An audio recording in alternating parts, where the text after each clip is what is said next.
כי ישמרה שבת, אל ישמרני, אותי לעולמי עד, בנו ובני. כי ישמרה שבת, אל ישמרני, אותי לעולמי עד, בנו ובני. אסור מצוא חפץ לעשות דרכים, גם מלדבר בו דברי צרכים. לנפשי הנה לדור ראשון נתן קדושים, מופת בתת לחם משנה ושישי. ככה וכל שישי, ככה וכל שישי, יכפיל מזוני. כי ישמרה שבת, אל ישמרני, אותי לעולמי עד, בנו ובני. כי ישמרה שבת, אל ישמרני, אותי לעולמי עד, בנו ובני. היום מכובד הוא יום תענוגים, לחם ויין טוב, בשר ודגים, השמחים בו הם שמחה משיגים. כי יום שמחות הוא, כי יום שמחות הוא, ותשמחני.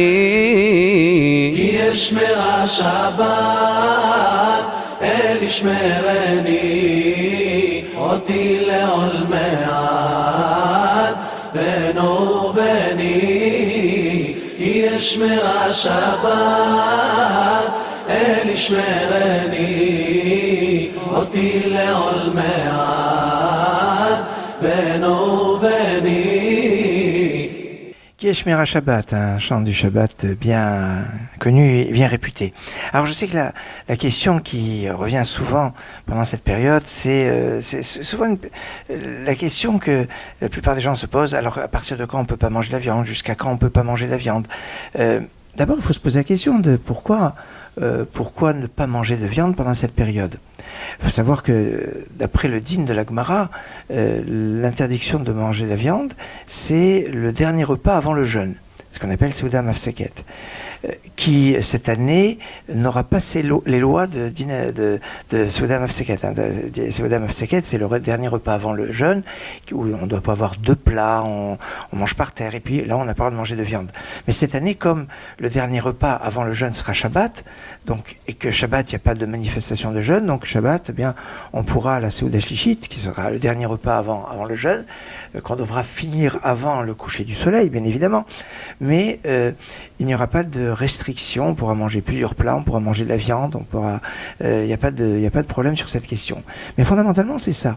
Et en fait, par minhag, par tradition, on va interdire de manger la viande. Le plus classique, c'est à partir du début du mois de Av. Alors, le premier Av ou pas, à cette heure-ci, on est déjà bien entamé dans Rosh Chodesh Av, donc je ne vais pas rentrer dans la discussion oui ou non le jour du premier Av. Ce que je peux vous dire à cette heure-ci, c'est que vous avez le droit de goûter, même ceux qui s'interdiraient de manger de la viande le premier Av, vous pouvez goûter les plats de Shabbat pour vous assurer qu'ils sont bons, Par contre, ceux qui ont l'habitude de faire tout un plat de veille de Shabbat avec une consommation, dégustation, je dirais, pour goûter les plats de Shabbat, il y en a qui font ça avec To'amei Hamzarou, c'est bien de goûter les plats de Shabbat pour s'assurer qu'ils sont bons, mais en faisant tout un cérémonial. Alors là, c'est moins pour ceux qui ne mangent pas de viande le jour de Rosh Chodesh Av. Alors parce que d'une façon générale, les Sfaradim autorisent de manger la viande le jour de Rosh Chodesh, les Ashkenazim l'interdisent, mais même parmi les Sfaradim, il y a certains qui s'abstiennent s'ils n'ont pas trop l'habitude de manger toujours Rosh Chodesh de la viande. Toujours est-il que la question se posera à partir donc de Motzei Shabbat, puisque Shabbat, pas de problème pour manger de la viande. Shabbat est au-dessus de toute dimension de deuil. et on ne consommera pas de viande jusqu'à après le jeûne. Alors, d'une façon générale, comme le temple a commencé à brûler dans l'après-midi du 9 et qu'il a brûlé surtout le 10 Av, donc il y a une tradition qui est de s'abstenir de manger la viande encore le 10 Av, soit jusqu'à Chatzot, c'est-à-dire jusqu'à 14h, soit toute la journée du 10 Av.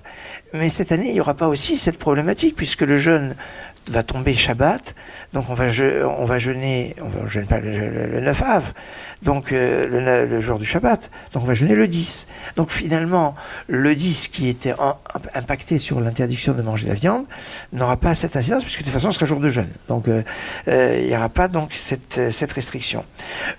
Point aussi remarquable, c'est que donc on n'a pas le droit de manger de viande, pas boire de vin. Pourquoi ne pas consommer la viande? Alors le classique, c'est de dire parce que la viande est synonyme de fête. C'est vrai que en simcha et la babassar veyayin, la simcha, ça passe avec la consommation de vin, de viande, avec modération, même la viande, hein, parce que ça peut faire du mal aussi.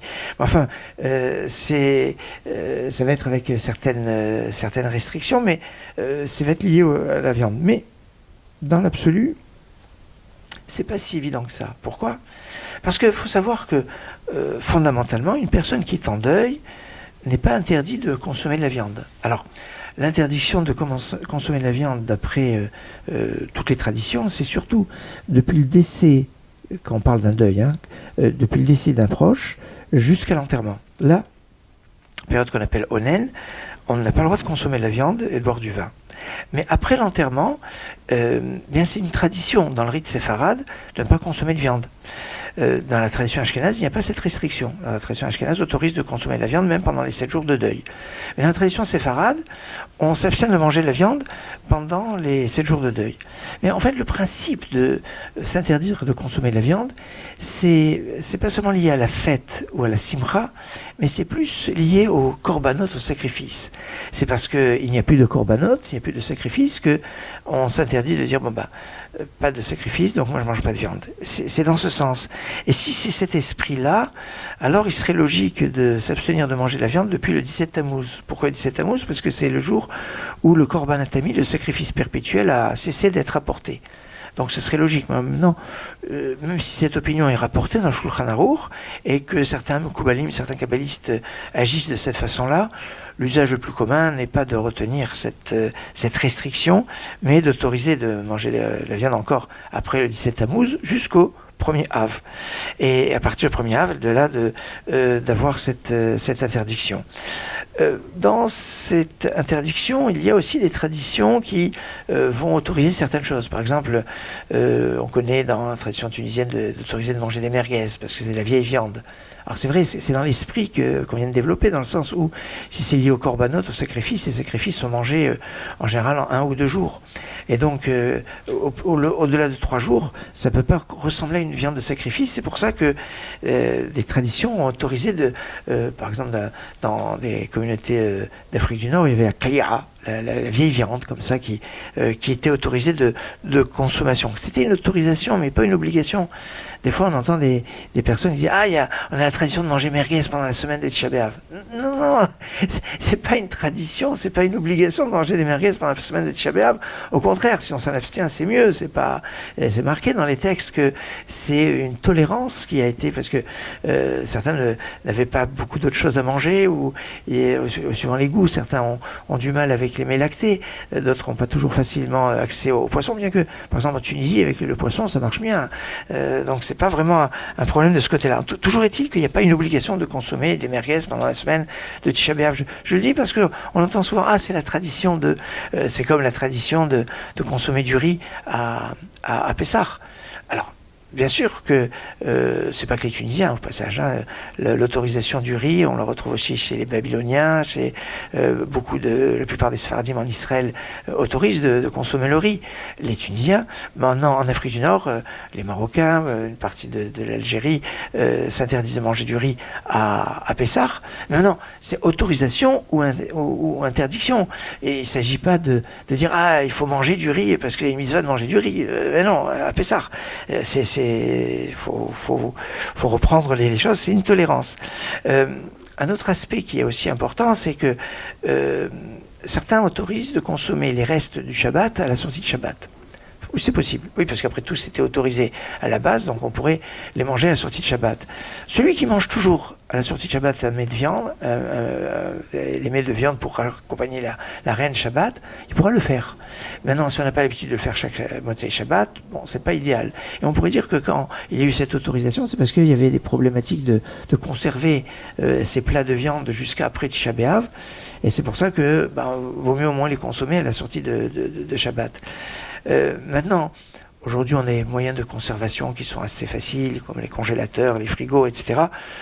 Dans tous les cas, on ne jette pas.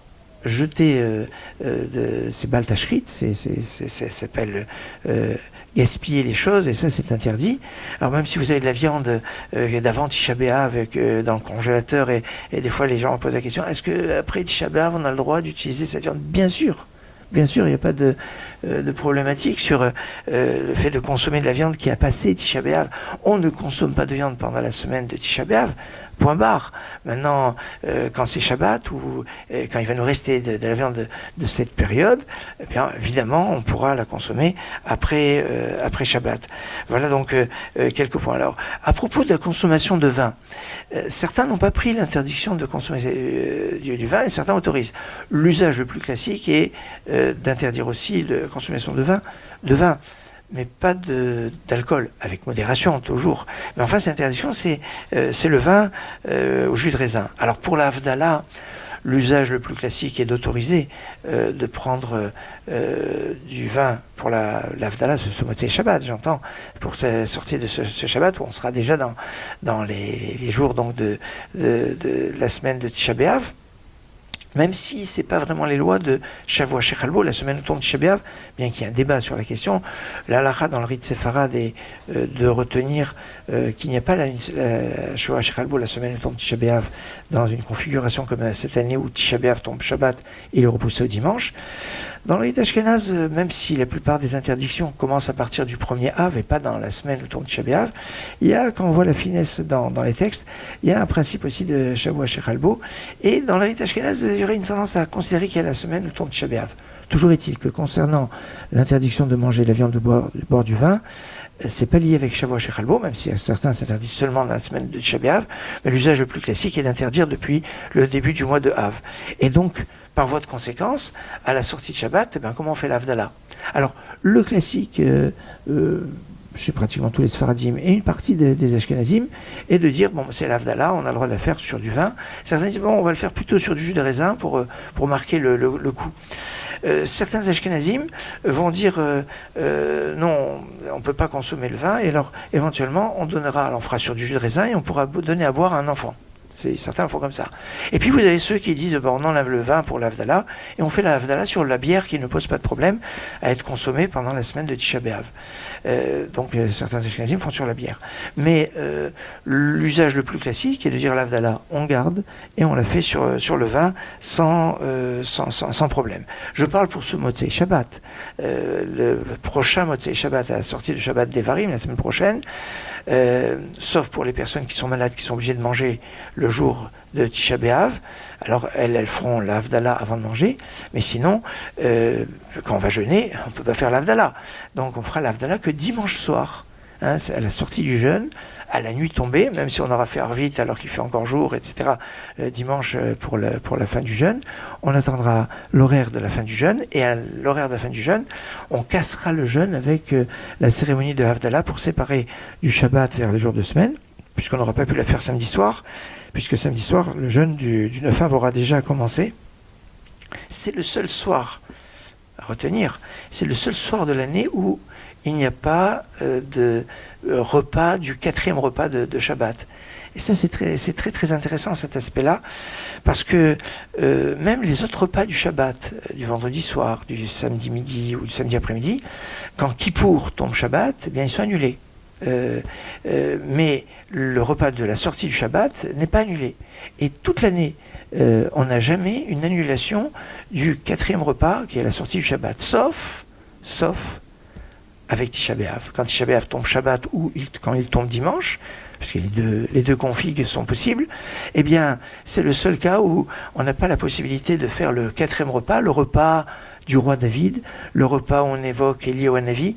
On peut comprendre, oui, c'est là. Alors, le jour du 9 Av, c'est un jour de grande espérance à la venue du Mashiach. On dit que le Messie est né le 9 Av, donc il y a un lien, mais on est encore dans ce principe de cette galoute, de l'exil, avec la peine qui est liée avec tout cela. Donc, un aspect intéressant donc sur la semaine prochaine, où on va avoir un jour de jeûne, avec une Havdalah à la sortie du jeûne. À part Kippour, ça n'existe pas. Un jour de jeûne, on fait une Havdalah à la sortie du jeûne. L'Havdalah, c'est quand on sort d'un jour de fête.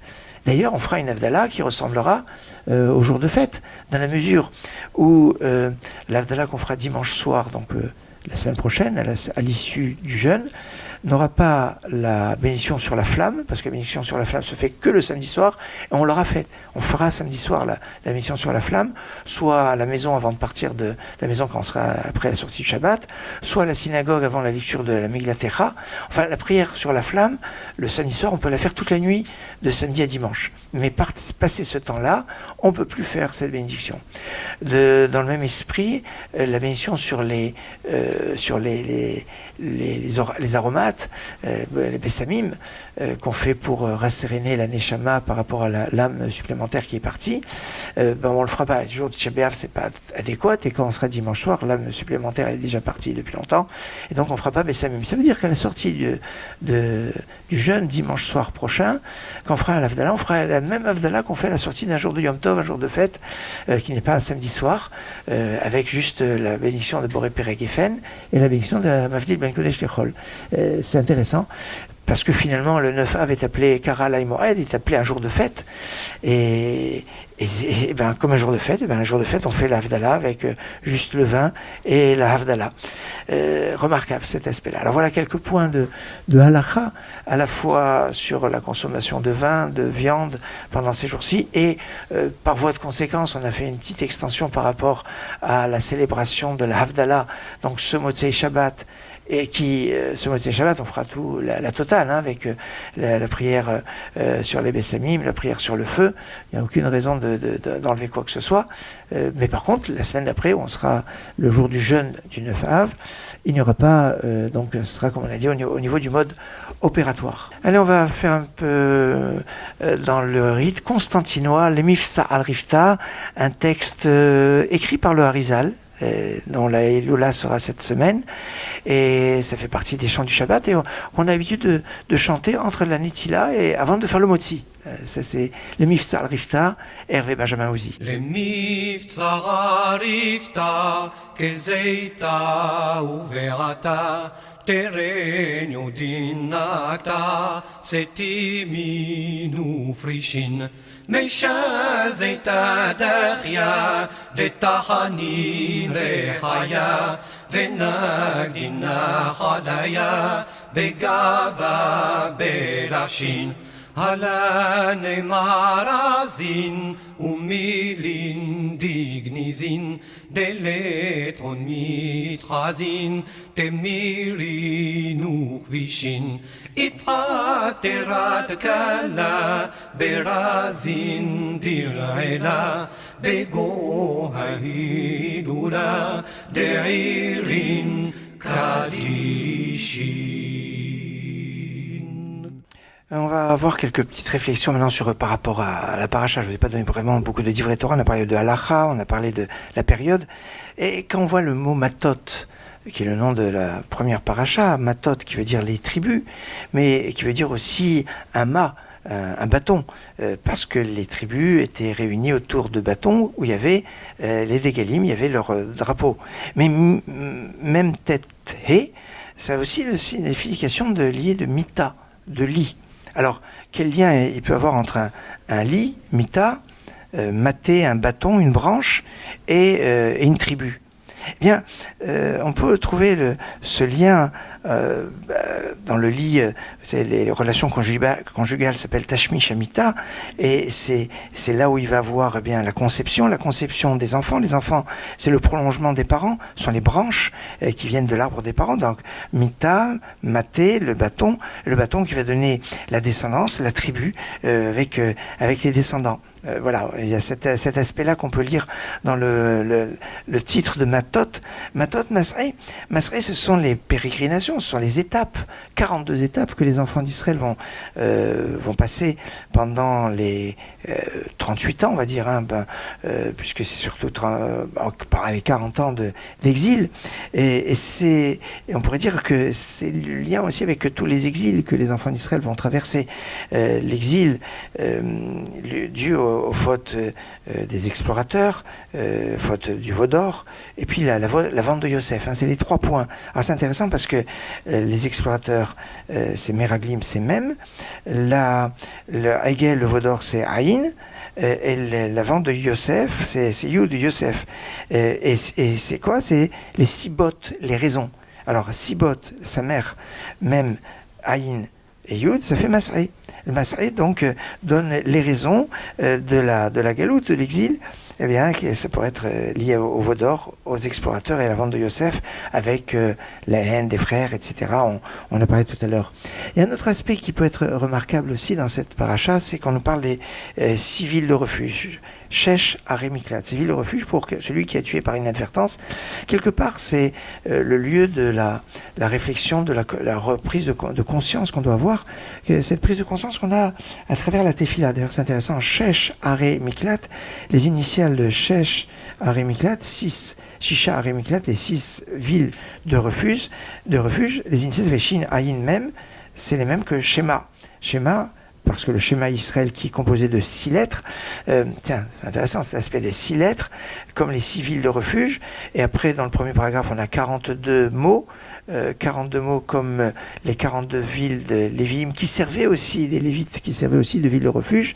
Il y a quelque chose de fort. En plus de ça, ça peut être aussi des temps de refuge qu'on peut avoir dans la journée. Shin, Aïn Mem, ça peut être Shacharit, Arvit et Mincha, la prière du matin, du soir et de l'après-midi.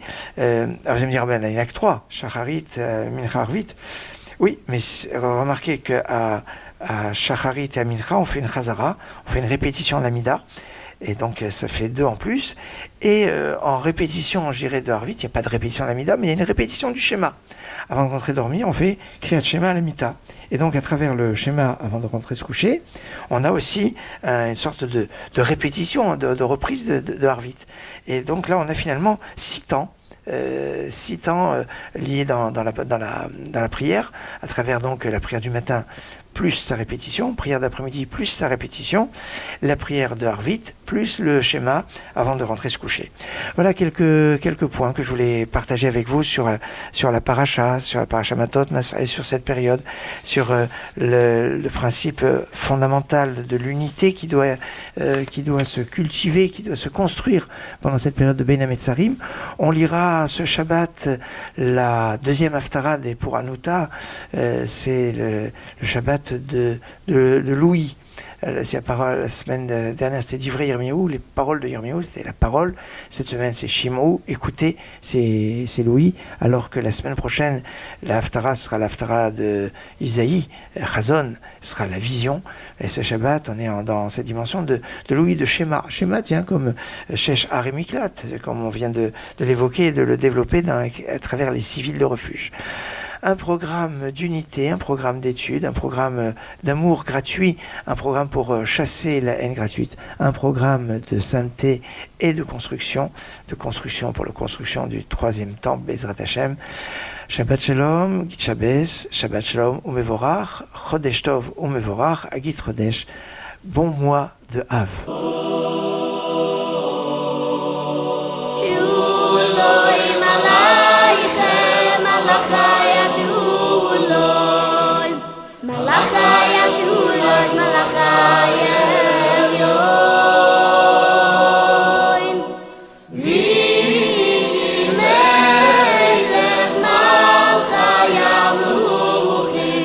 Oy, oy, oy, oy, oy, oy, oy, oy.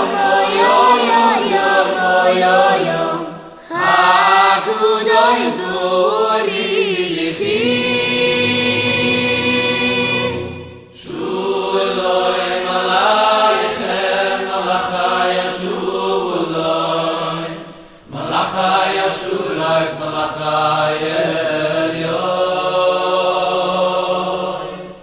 Mi Melech Malachai Amluchim Oy oy oy yom, oy oy oy yom, oy oy oy yom, oy oy yom. HaKadosh Baruch Shalom Aleichem, Malachai Shalom, Malachai Ashurais, Malachai Elyon.